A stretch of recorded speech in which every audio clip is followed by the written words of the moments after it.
Gimana rasanya menerima cinta yang begitu besar dari Sore? Rasanya Sore dan Jonathan tuh kan ya manusia aja yang semua pengambilan keputusannya tuh dipengaruhi sama apa yang terjadi di masa lalu gitu.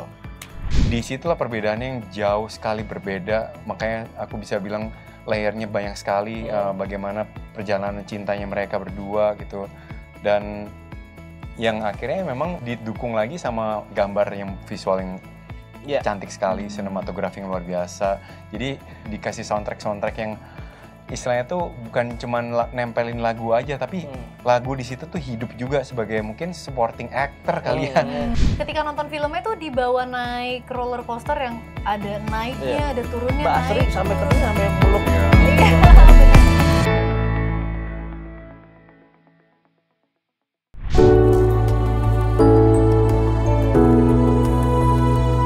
Halo Sobat Tempo, kembali lagi bersama saya Yuda dan kita bertemu kembali dalam bincang santai ngopi ngobrol inspirasi movie talk. Dan Sobat Tempo bisa saksikan acara ini di YouTube Tempo, Facebook dan mana lagi ya, TikTok kayaknya nggak ada deh. Dan kita akan mengangkat isu-isu yang menarik dan menginspirasi tentunya sih, sangat luar biasa. Kalian harus tonton sampai akhir tentunya. Dan Sobat Tempo, kita akan ngomongin film yang sedang tayang tentunya di bioskop saat ini. Dan film yang kali ini karya Bang Yandri Lawrence yang akan meramaikan dunia perfilman Indonesia. Dan film ini berjudul Sore, Istri dari Masa Depan. Yang mungkin kalian tahu awal ini dari sebuah series di tahun 2017. Dan film ini mengisahkan tentang seorang fotografer yang telah lama menetap di Italia dan menggambarkan sosok yang acuh terhadap kondisi kesehatan dan menjalankan hidup dan rutinitas yang monoton. Dan semuanya berubah ketika dia bertemu seorang wanita misterius yang dia mengakuinya sebagai istri dari masa depan. Dan film ini dibintangi oleh Dian Wiyoko dan Sheila Dara, serta banyak artis dan aktor papan atas di film ini. Dan penasaran sama film ini seperti apa? Film Sore, Istri dari Masa Depan. Kita tonton trailernya berikut ini.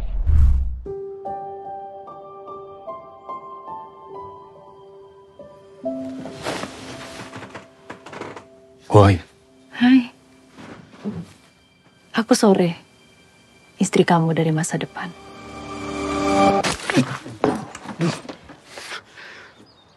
Elsa!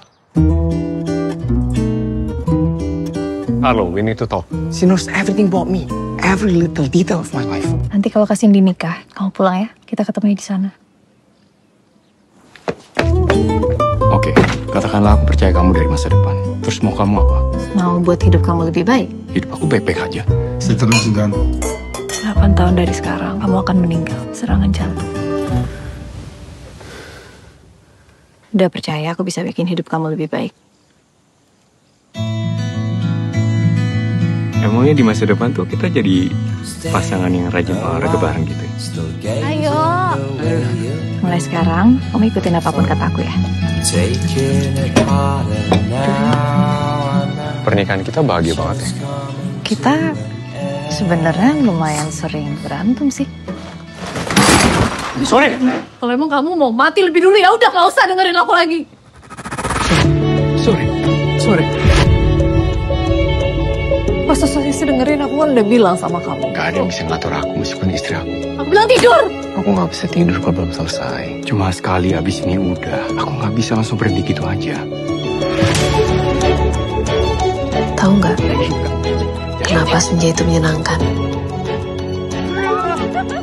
Kadang ia merah merekah bahagia, kadang ia hitam gelap berduka.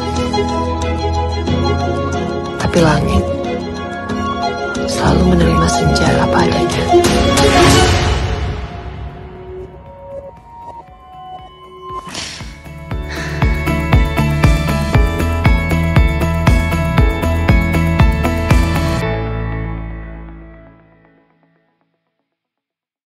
Halo Sobat Tempo, kembali lagi di Ngopi Ngobrol Inspirasi Movie Talk. Yang kali ini kita kedatangan dua orang yang filmnya sedang tayang di bioskop. Dan setelah lihat review-reviewnya, baca-baca di sosial media, itu kayaknya orang sangat excited banget sama film ini. Dan film ini berawal dari sebuah series lalu sekarang menjadi film. Kalian tahu kan judulnya apa? Judulnya adalah Sore, istri dari masa depan. Dan kali ini kita sudah kedatangan ada Dion Wiyoko dan ada Sheila Dara. Tepuk tangan untuk mereka, tepuk tangan. Dah, aku nonton trailernya aja itu bikin apa ya, banyak rasa yang bercampur aduk jadi satu, dan satu pertanyaan di otakku sebenarnya. Cinta sejati itu apa sih? Gila. Acaranya dimulai dan pertanyaan berat sekali. Enggak. Sebenarnya ini pertanyaanku adalah jenis cinta apa lagi yang ditawarkan oleh Mas Yandi ini? Cinta tanpa syarat. Cinta tanpa syarat. Iya. Cinta yang basisnya penerimaan. Kan terakhir itu di Jedev. Jesedef. Jedev itu jenis cintanya juga berbeda lagi. Betul. Tapi boleh digambarin nggak sih kalau itu tuh kayak cinta yang di Jedev tuh kayak cinta yang hitam putih, tapi ternyata tuh nggak sehitam putih itu. Nah, kalau yang kali ini nih seperti apa? Kalau aku sih ngerasanya bener-bener memang yang pengen kita ceritain tuh tentang penerimaan gitu. Oke. Kebetulan kan yang dipotret memang hubungan pernikahan. Iya. Yandi tuh pernah cerita kalau nikah itu kita tuh exposing our vulnerabilities gitu. Oke.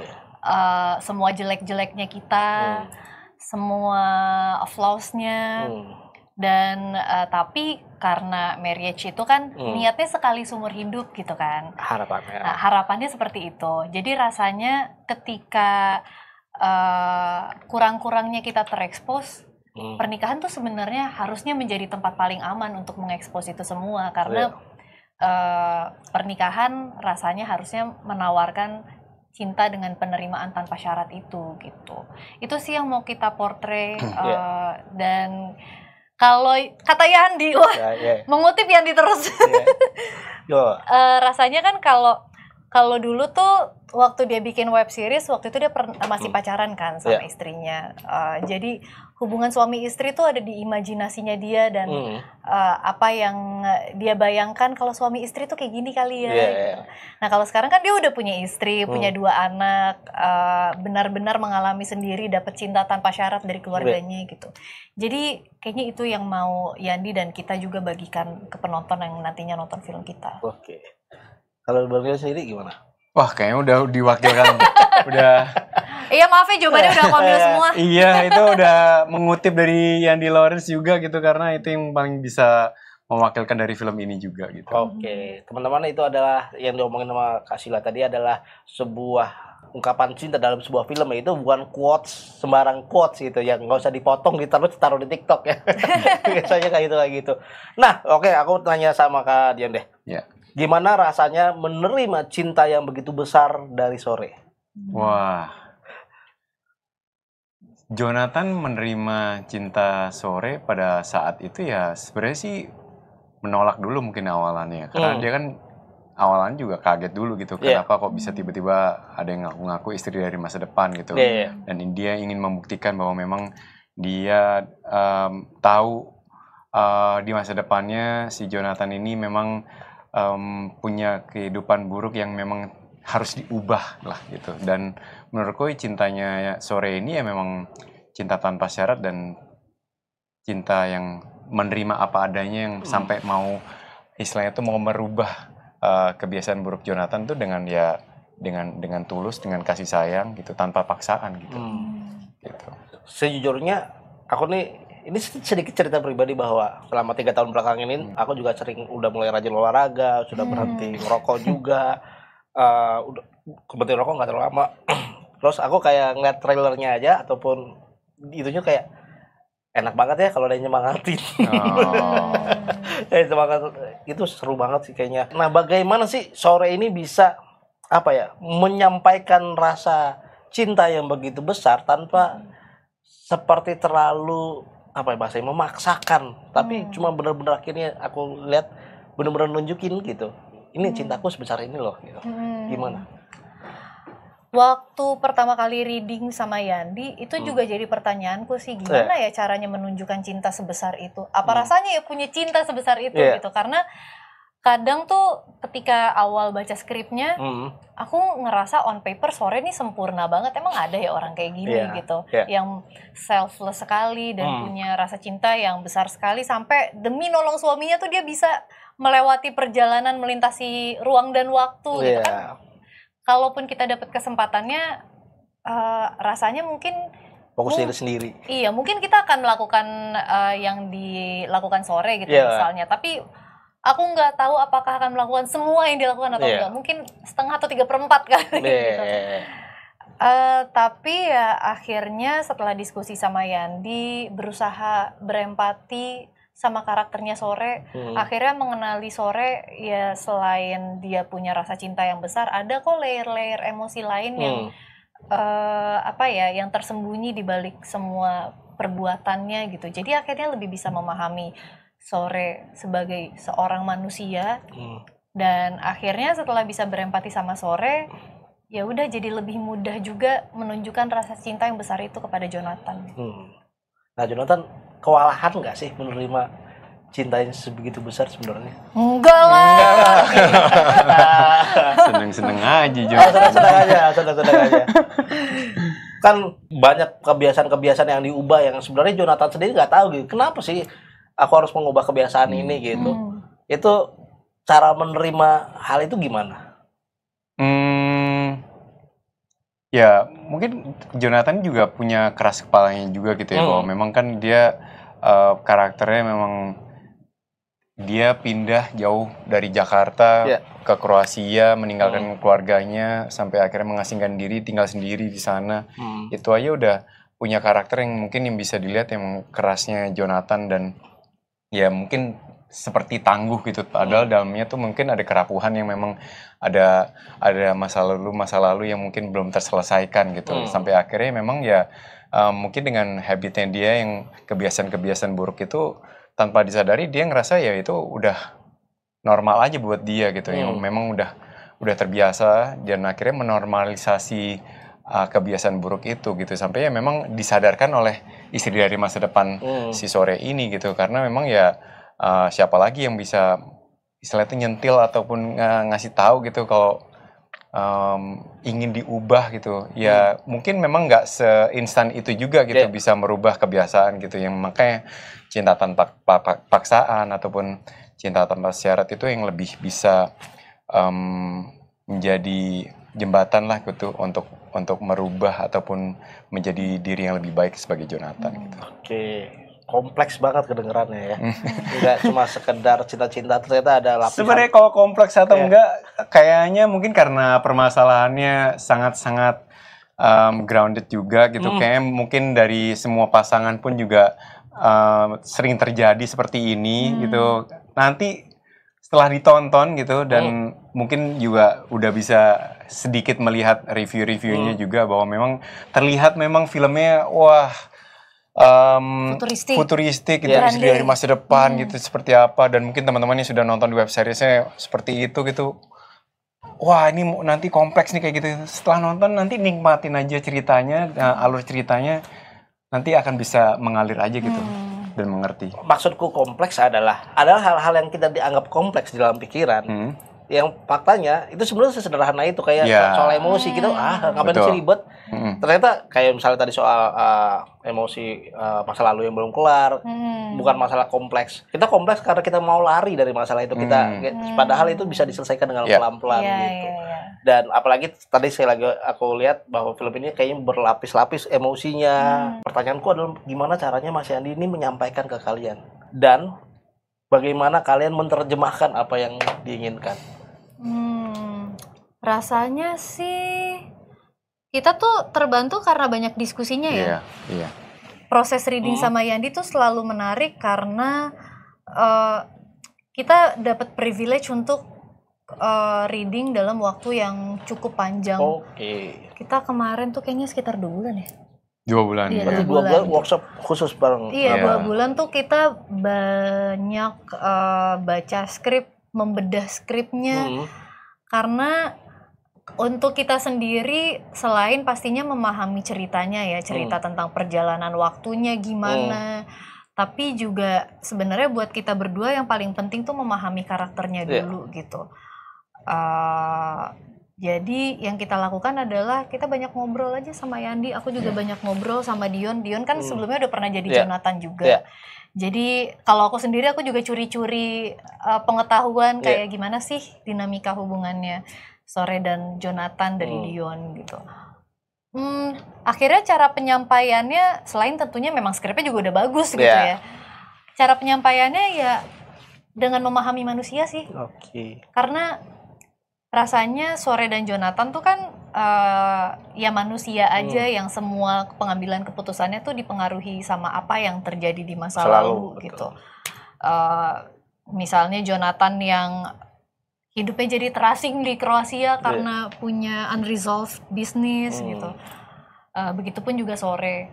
Akhirnya penyampaian cara kita menyampaikan layer-layer kompleks tadi kayaknya terjadi secara sendirinya setelah kita berhasil memahami karakternya.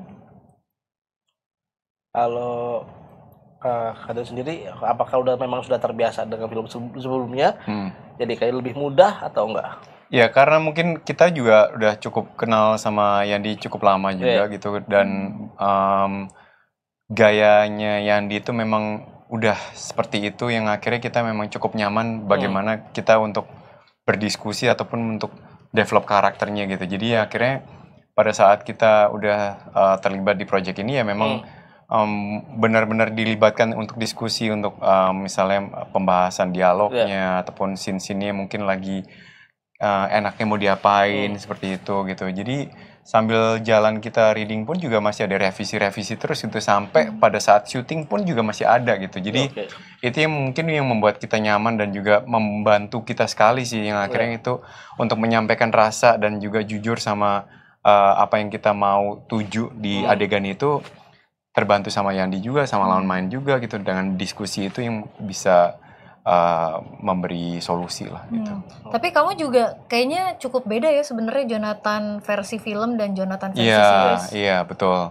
Kayaknya mungkin kalau di web series itu karena mungkin layernya belum bisa setebal yang sekarang ini gitu. Karena memang secara durasi dan juga ceritanya yang memang tidak sedewasa sekarang ini gitu, yang akhirnya ya mungkin bisa terlihat Jonathan di saat itu ya akhirnya orang tuh nonton web seriesnya lebih yang cheerful, lebih happy, gemes dan lain-lain, lebih ke situ. Tapi kalau di sini dijelasinnya tuh ya mungkin bisa lihat review-reviewnya dulu, testimoni dari orang-orang yang sudah menonton seperti apa gitu. Aku lihat di itunya aja, trailernya aja kayaknya orang gloomy banget, banyak banget masalahnya kayak di Jonathan versi film lebih angsty. Iya, lebih kompleks gitu kayaknya. Dan gimana caranya Mas Yandi ini meyakinkan ke Sila ini, lu bisa nih jadi karakter ini nih? Sebenarnya sampai waktu syuting tuh pasti keraguannya masih ada sih. Pasti. Kayak sampai waktu syuting pun selalu ada momen-momen di mana kayak kita karena waktu itu kan setnya setnya tuh deket banget kan sama tempat kita nginep. Jadi kita tuh sering pulang bertiga, aku, Dion, Yandi, kadang-kadang sama Dimas, DOP-nya juga. Terus kita ngobrolin hari itu gimana sih gitu. Kadang ada scene yang kita suka banget. Jadi waktu kita pulang tuh rasanya kayak, ih scene tadi tuh enak banget ya gitu. Tapi kadang juga ada momen-momen dimana aku mengeluh kayak, Yandi kayaknya aku nggak bisa acting deh. Gitu. Jadi kayak keraguannya tuh masih ada sampai waktu syuting. Cara meyakinkannya gimana? Dijalani aja. Nah kalian meyakinkan nggak? Sempat meyakinkan banget, lu bisa? Benar. Gimana? Ya akhirnya kayak timbul jadi saling mensupport dan saling memberi masukan juga gitu. Yang mungkin di saat itu kita ngerasa kayak udah pas kok gitu, udah nyampe kok sama poin yang dimau gitu. Tapi mungkin dari rasanya dia kayak masih ada ganjelnya, ada yang ngerasa kayak belum sesuai sama yang dimau gitu. Sampai akhirnya ada sih yang kita akhirnya ulang juga ya gitu. Iya ada. So, karena ganjelnya itu, dan akhirnya menurut Yandi juga masih bisa kita coba ulang lagi dan ada waktu. Ya akhirnya dicoba ulang dan akhirnya barulah ketemu yang sesuai yang dimau gitu. Dan itu yang menurutku kerja sama kolaborasi yang menyenangkan sekali sih gitu. Berarti kalian berdua udah ngerasa bahwa ini emosinya sore nggak kayak gini deh, ulangin aja yuk. Kalau gitu-gitu Iya. ya. Oke. Kayaknya sebagai apa ya? Aku ngerasa karena kita lagi berusaha memahami karakternya. Jadi pasti ketika ada sesuatu yang kita ngerasa kayaknya tapi kalau sore kayaknya nggak bakal kayak gini deh. Atau kayak Jo pasti nggak bakal kayak gini deh. Pasti langsung instingnya tuh pasti langsung jalan gitu. Okay. Tapi enaknya lagi karena kita sama Yandi udah udah sering banget kerja bareng, terus udah kenal juga. Jadinya ketika insting itu muncul kita bisa langsung mengkomunikasikan sama Yandi. Pastinya ada pendewasaan emosi ketika yang 2017 sampai sekarang. Nah, bentuk pendewasaan emosinya seperti apa? Wah, jauh sih. Kita bertumbuh bersama juga gitu lewat berkarya, terus juga di kehidupan pribadi juga yang dia aja dulu waktu bikin sore seriesnya aja itu masih pacaran sama sama istrinya yang sekarang ini gitu. Aku pun juga gitu. Sampai akhirnya sekarang udah sama-sama punya anak gitu, dan pendewasaan itu ya berjalan dengan natural aja gitu, dan itu yang membuat akhirnya sambil berjalan sambil belajar juga, dan setiap kerjasama project-project baru kita pun juga selalu menemukan hal-hal yang baru lagi gitu, dan senangnya aku bisa kerja sama Yandi, bisa belajar banyak banget sih apa yang bisa kita tawarkan juga dan kita bisa kasih gitu, gimana caranya untuk menyampaikan apa ya istilahnya itu dari karakter-karakter itu rasa yang mau disampaikan gitu. Dan akhirnya ya memang dari 2000 itu syutingnya kan sebenarnya kan 2016 gitu, tayang di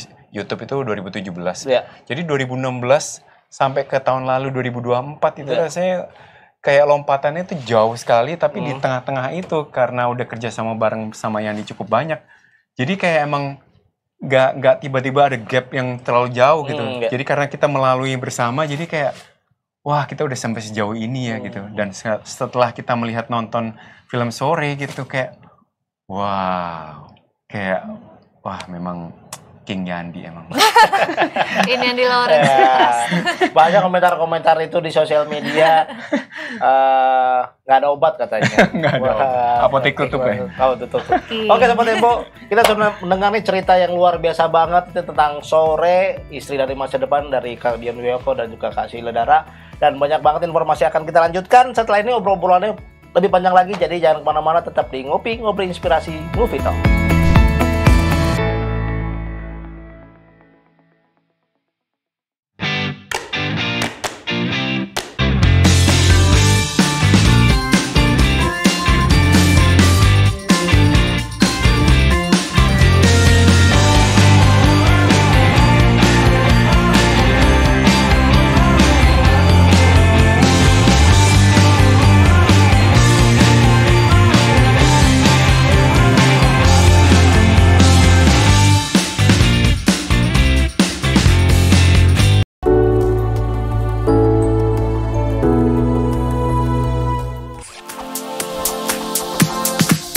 Cantik itu bukan tentang kesempurnaan, bukan pula tentang memenuhi standar.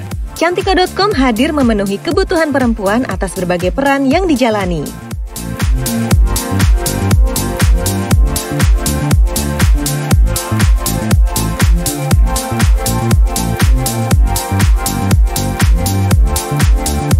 Cantika.com, milik setiap perempuan.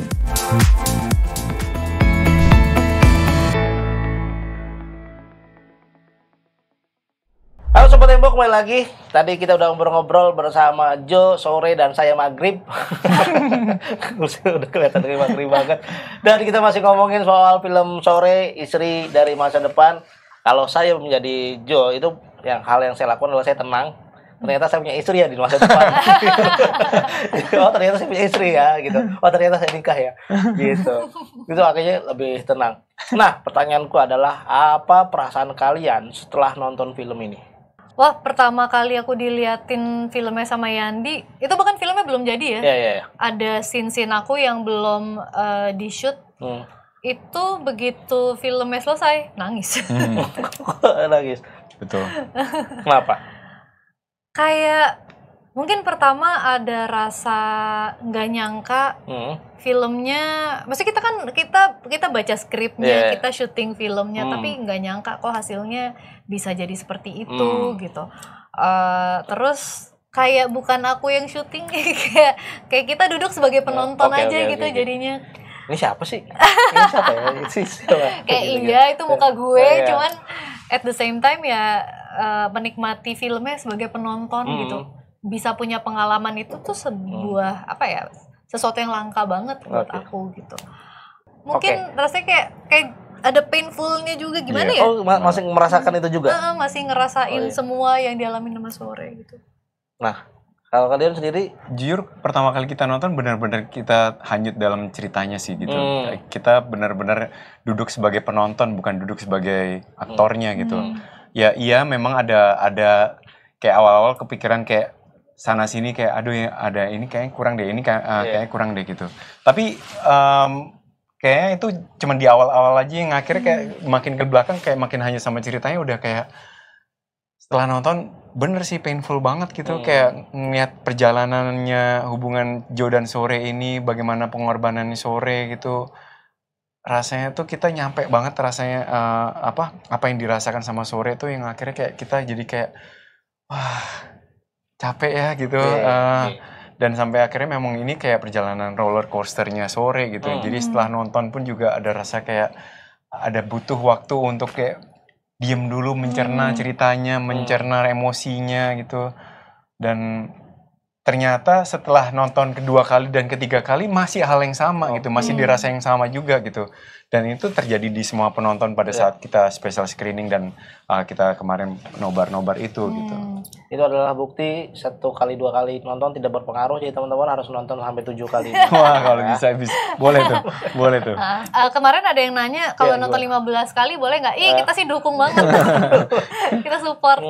Nah kalian ngeliat respon penonton nggak sih kayak gimana? Banget. Iya banget. sih. Apa gambaran kalian ngeliat para penonton gitu, ada yang sampai gue mau punya istri gitu atau gimana gitu? Rasanya tuh benar-benar tadi Dion sempat mention kayak naik roller coaster. Bener banget karena kayak ketika nonton filmnya tuh dibawa naik roller coaster yang ada naiknya, ada turunnya. Mbak Asri sampai katanya sampai meluk. Iya bener. Nah jadinya seperti naik roller coaster. Waktu kita akhirnya sampai tujuan, butuh waktu kan untuk menenangkan diri sendiri gitu, buat kayak barusan gue melewati apa gitu. Betul.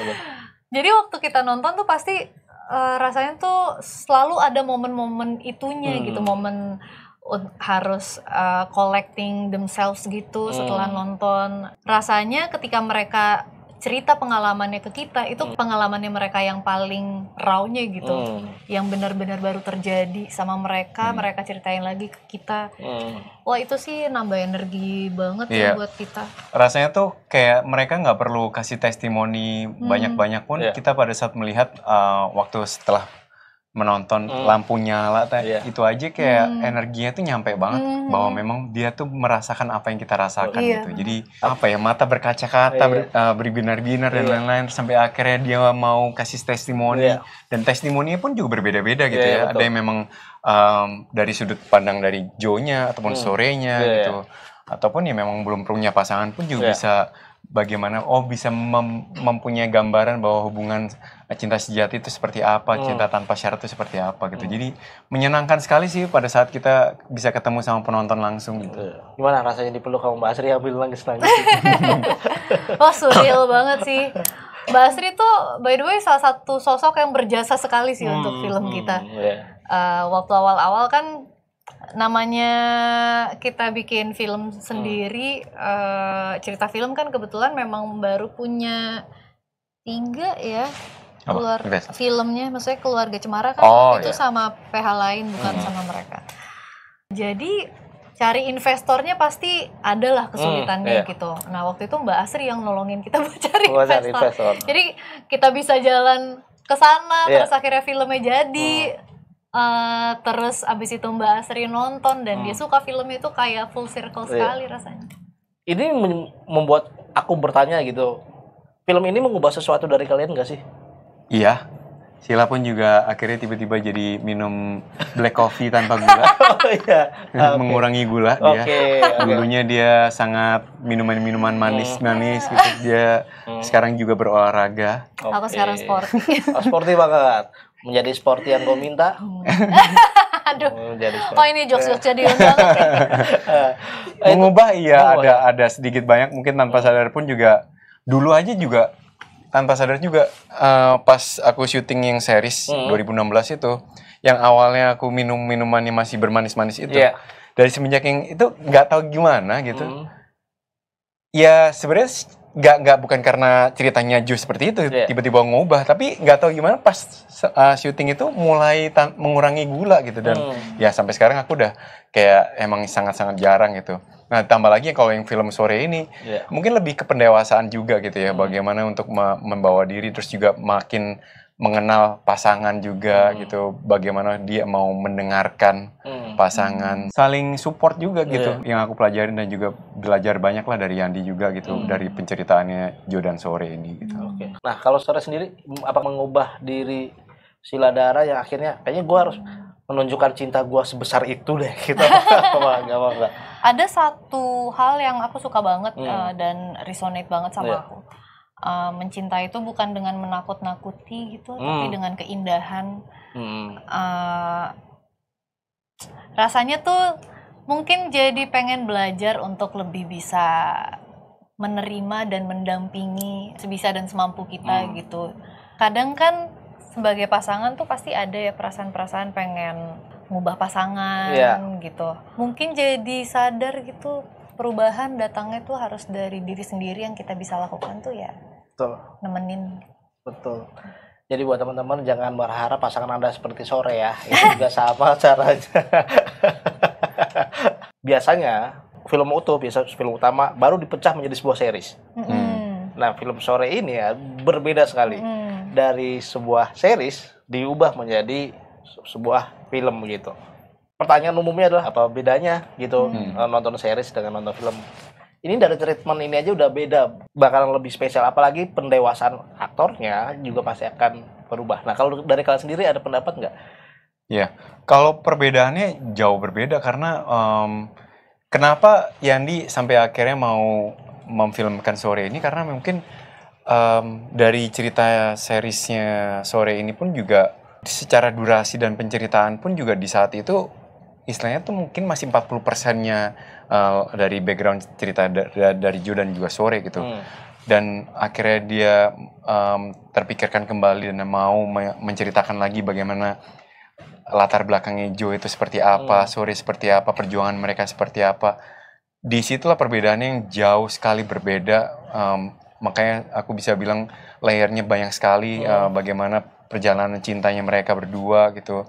Dan yang akhirnya memang didukung lagi sama gambar yang visual yang cantik sekali, sinematografi yang luar biasa. Jadi kita pun juga nonton dengan pengalaman yang berbeda juga gitu, dikasih soundtrack yang istilahnya tuh bukan cuman nempelin lagu aja, tapi lagu di situ tuh hidup juga sebagai mungkin supporting actor kali ya, bisa dibilang seperti itu karena kayaknya kalau kita nonton adegan itu dilepas lagunya, kayak rasanya beda sih. Pas ditempel, wah nyampe banget sih gitu. Apalagi ending scene, waduh. Kalian bayangkan nanti, bukan bayangin, nonton sendiri, nanti inget-inget pada saat ending scene tuh lagu Terbuang Dalam Waktunya Bara Suara tuh. Wah, gila. Sungguh menguras emosi. Oh iya, benar. Shoot gitu. Luar biasa sih. Lagu-lagunya kalau boleh tahu, ada siapa aja sih lagu-lagu siapa aja? Yang dari web series masih sama Aditya Sofyan, Forget Jakarta sama Geist. Terus kalau yang baru tuh ada 3 Bara Suara tuh Pancarona sama Terbuang Dalam Waktu. Terus ada itu juga baru. Itu baru. Sama Silon Seven hingga Ujung Waktu. Silon Seven? Iya. Ada Silon Seven. Jadi ada 5. Oke. Mas, yang ini terkenal sebagai rajanya saat ini ya, terkenal sebagai rajanya sinematografi Indonesia. Apalagi kalian syuting di salah satu kota yang kayaknya aku lihat trailernya indah banget nih. Ngeliatnya setelah nonton gitu kayak, kok nggak nyangka sih shoot yang ini kok bisa jadi seindah ini gitu. Ada nggak shoot yang seperti itu? Kalau kita yang udah ngerasain pas kita kesana sih memang kita udah tahu memang kotanya yang cantik juga gitu. Memang kotanya sangat kecil sekali, tapi sangat ideal untuk syuting memang. Karena kita rasanya nggak ada kendala untuk masalah lokasi, jarak, waktu gitu. Karena kita pindah-pindahnya gampang banget. Dan kotanya karena sepi gitu, kecil banget gitu. Jadi pergerakannya enak sekali gitu. Dan ditambah lagi yang musimnya juga lagi cakep juga gitu ya. Waktu itu kita lagi bulan Oktober gitu. Tahun lalu? Iya, tahun lalu betul. Jadi ya memang rasanya tuh emang cantik sih pada saat kita waktu syuting aja kita foto-foto aja udah cakep lagi. Tapi emang DOP-nya Mas Dimas Bagus itu udah kerja sama Yandi tuh udah dari semester 1 mereka kuliah gitu. Jadi ini udah tandemannya Yandi banget. Dia tuh selalu bilang ya, kalau misalnya dia ditanya gambar yang bagus tuh apa gitu. Entah kenapa dia bilangnya gambar yang bagus tuh kalau pas gue ngeliat aktornya tuh mainnya jadi bagus juga gitu. Jadi gambarnya tuh mendukung ceritanya gitu. Tapi emang dia kayaknya jago juga. Jadi nge-shoot kemana aja tuh tampilannya cantik. Iya. Ditambah lagi sebenarnya tuh kan kita secara keseluruhan film ini tuh malah lebih didominasi sama interior gitu. Jadi bukan eksteriornya yang dimenangin gitu karena wah mentang-mentang kita syuting di luar negeri, oke kita ambil sebanyak mungkin di luar gitu untuk menangin pemandangan. Tapi enggak ya memang sesuai sama kebutuhan aja gitu ya memang kebutuhan ceritanya di situ ya di situ aja gitu. Jangan sampai diada-adain gitu. Jadi makin nggak logis juga gitu. Betul. Dan kita set indoor kebantu banget juga sih sama art directornya Mbak Dita Gambiro. Itu wah rumahnya Jonathan sih cakep banget. Kebayang nggak kalau misalnya tiba-tiba Yandi berubah pikiran, berubah mindset kayak, aduh, kayaknya kalau misalnya dalam ruangannya Joe terus nggak cakep deh. Oke, bangunnya di pinggir trotoar gitu. Wah yuk, di pinggir trotoar kan enak ya. Udah lah ya pasti ya. Iya, sorry nih. Kita nggak ada drone tapi ada satu momen di mana orang production luarnya pun sampai jantungan waktu kamu lagi syuting itu loh, pecahan es itu di film. Oh iya, betul. Itu kameranya tuh karena kan kita mau nangkep pecahan es gitu kan. Jadi kameranya keluar dari kapal, ditahan oleh 4 orang. Orang production Finlandnya udah jantungan kayak nggak mau lihat.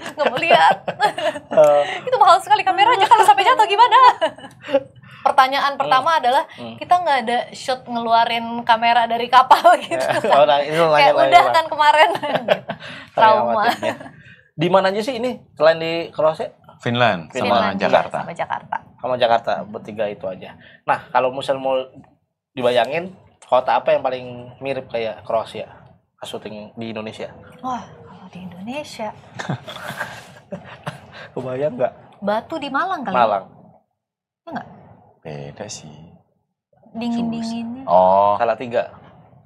Susah sih, soalnya benar-benar lucu sih. Emang kota Grosjean tuh kecil itu kebangetan.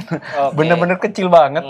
Nah, rumahnya Joe itu bukan di kotanya malah. Di pinggir lagi gitu. Jadi makanya kalau lihat dari teaser posternya sendiri pun juga si Sore itu kan lagi melihat di rumahnya Joe di jendela terus melihat view-nya si Grosjean gitu. Kalau dibandingin sama kota di Indonesia, nah mungkin netizen tahu nih. Coba nanti nonton dulu filmnya. Coba cari kemiripan di mana ada kota Indonesia mirip sama kota Grosjean. Coba cari. Nah.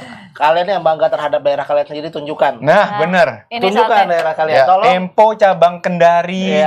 Tolong ini dipotong ya, terus jadi reels ya.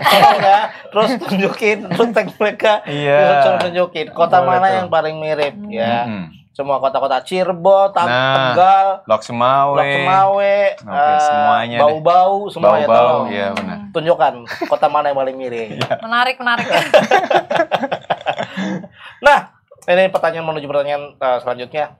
Posternya sama sekali tidak menunjukkan bahwa gambaran, menurutku ini tidak menunjukkan gambaran dari film ini, tapi malahan bingung gitu. Kenapa tangga spiral ya ditunjukkan? Nah, kenapa? Ini tuh menarik banget karena posternya akan make sense setelah kamu nonton filmnya. Jadi waktu kayaknya kalau misalnya belum nonton, mungkin bisa nebak-nebak, ngira-ngira ini tuh maksudnya apa ya? Kenapa sorenya ada banyak? Kenapa di tangga yang berbentuk spiral? Tapi nanti setelah nonton pasti ngerti. Jadi harus nonton dulu. Iya, sempet ada kita udah posting juga gitu bahwa kita lagi duduk di pinggir menikmati sunset, terus di sore lagi senderan gitu. Fotonya manis banget Iya, manis. Tapi ternyata itu tidak mewakilkan ceritanya sendiri gitu. Yang akhirnya ya pas kita pulang Jakarta ternyata dibutuhkan untuk photoshoot lagi untuk poster, ya akhirnya bikin lagi gitu. Gitu. Berarti ini revisi? Revisi, karena Yandi setelah ngedit filmnya, terus Yandi sama Mita, produser kita nonton, mereka langsung mikir kok rasanya beda ya sama poster yang kita udah bikin gitu. Ya udah, itu deh makanya akhirnya bikin poster baru gitu dengan konsep yang jauh berbeda dari apa yang tadinya kita bikin.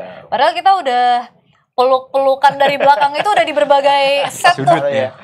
Udah dari berbagai sudut, berbagai baju juga. Nah, secara umum ini adalah pertanyaan terakhir. Perasaan apa yang ingin kalian sampaikan sebenarnya ke penonton? Yang mau disampaikan sebenarnya ya itu kalau ada yang mau dirasakan jujur aja sih gitu, dan apapun yang kita mau ubah itu tidak bisa dipaksakan gitu. Ya baik lagi ke diri kita lagi gitu, dan dengan kasih sayang pasangan dan juga mungkin keluarga gitu yang akhirnya bisa membuat kayaknya memang di saat ini gue mau berubah lebih baik gitu. Sore ini kayak Doraemon versi cewek gitu. Kalau dari Kakak Sheila sendiri, perasaan apa yang sebenarnya ingin disampaikan kepada para penonton? Kayaknya nggak mau nyampein apa-apa, malah pengen tahu penonton ngerasain apa gitu. Karena yang menarik dari nonton film kan ketika dia tayang kamu nonton, orang menerima orang tuh punya interpretasinya masing-masing gitu, karena pengalaman hidupnya beda-beda. Jadi aku malah tertarik pengen tahu yang kalian rasain tuh apa sih gitu, kita saling bertukar pengalaman nontonnya. Jadi perasaan kalian silahkan sampaikan perasaan kalian setelah nonton, bikin story lalu tag Sheila Dara. Aku udah ngerasain ini loh kak, aku ngerasain popcornnya enak. Itu boleh, nggak apa-apa, boleh mau review makanan bioskop nggak apa-apa, kita saling tuker. Bebas terserah, kan interpretasi orang-orang beda-beda gitu. Terakhir nih, 2 kata lucu hari ini. Waduh. 2 kata lucu. Kesela? Dion nyanyi. Emang sejarang itu ya. Suara jelek. Ayo buktiin dong. Sila Kayang. Kenapa? Aku bisa kok Kayang. Bisa. Coba. Lihat dong ya. Tahu kan, lucu kan? 2 kata lucu. Lucu. 2 kata. Sila Kayang. Bayang sih. Luar biasa banget. Kita ucapin terima kasih sebanyak-banyaknya untuk Kak Dion Wiyoko ya, dan Kak Sheila Dara yang udah hadir kesempatan hari ini. Mudah-mudahan filmnya bukan berarti harus penontonnya harus banyak sih, udah pasti. Cuma rasanya, pesannya itu tersampaikan semua kepada penonton. Ya, mudah-mudahan bisa memberikan dampak yang memberikan dampak kepada seluruh penonton bahwa ada masalah-masalah yang nggak harus dihindari tapi harus kita hadapi dengan benar-benar gitu, sehingga benar film ini punya dampak kepada seluruh penonton Indonesia dan menjadi kesegaran sesungguhnya dari perfilman Indonesia. Amin. Terima kasih teman-teman semuanya yang sudah hadir, sudah nonton juga. Mudah-mudahan bisa menginspirasi kita semua. Sampai di sini, jangan lupa untuk follow sosial media Tempo, dan jangan lupa kunjungi terus sosial media Tempo dan klik di www.tempo.co. Selalu baca Tempo setiap harinya, versi digital boleh, versi cetak boleh, dan kalian mau update berita apapun silahkan aja cek di Tempo, karena media informasi untuk mencari informasi dalam satu klik. Dan bagi Sobat Tempo yang ingin bergabung menjadi pembaca cerdas dengan akses berita eksklusif, Tempo tersedia 100 artikel dan berbagai artikel dari tahun 1971. Dapatkan kesempatan ini melalui klik link di s.id Tempo Plus 25. Akhir kata, saya Maghrib, nggak saya juga mengucapkan terima kasih banyak-banyaknya dan seluruh kru yang bertugas. Bye-bye semuanya. Thank you.